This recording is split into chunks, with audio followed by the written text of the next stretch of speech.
Karon day para manguha kog kahoy, puno ng kwayan ang akong pangwaon par kay ugma pasukan na par. Wala kay pundot ang kahoy par. Wala kay kahoy nga makuhaan day par maura to akong gibisak-bisak diha nga katong sanga bitaw sa mga tugas bitaw par maura gid to sa par gamay ri kayo. Ugma magsugod na pud tagluto par para sa eskwelahan, magtinda-tinda na pud ta par. Isa ka tuig na pud ni nga grabe nga niluto ay gid par. Alas 2 pa lang sa kadlawon, bugtaw na punta ni karon par manguha kog kahoy sa puno sa kwayan diri par kay daghang kay puno sa kwayan diri sa tupad sa Mambalay par. Kining mga laya bitaw par nga pwede na malugiton par kaning puno bitaw nga humok na higayo, laya na higayo. Ito par ipapakita ko sa inyo para tupad sa Mambalay diri. Kay nara Mambalay par mga tangkal. Mo ni akong pangwaon par, nalaya na among buntong dire ambot og naunsa ni siya. Pero di pa ni makuha siya par kay maigo man gud ning tangkal mo ni akong kuhaon paro kini siya par. Kini laya na kay par. Kana siya una to di sa likod par. Yan par.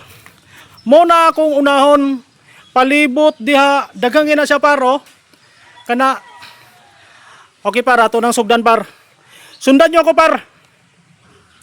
Ato ni i-plaster ang kamera nato par para kitang-kita gyud ninyo og giunsa na ako pagbisa kani og pagkuha aning puno ani. Okay, let's go par.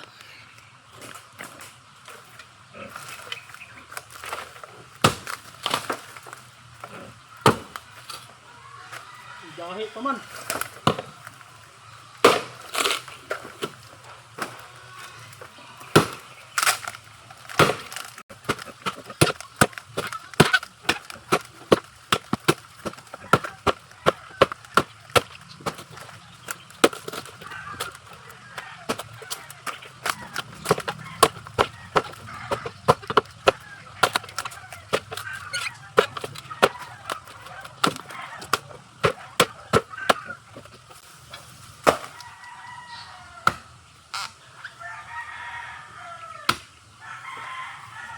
Mauna lang nang madali-dali diri nga kahoy pa sa tinuod lang kay wa na tay kahoy makuha diri. Layo kay bukid.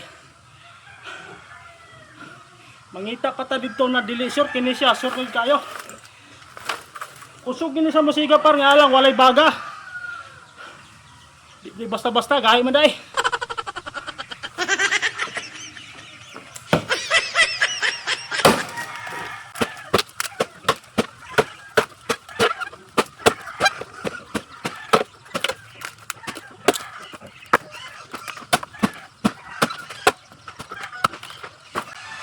Ayun, nakadawa na tayo par.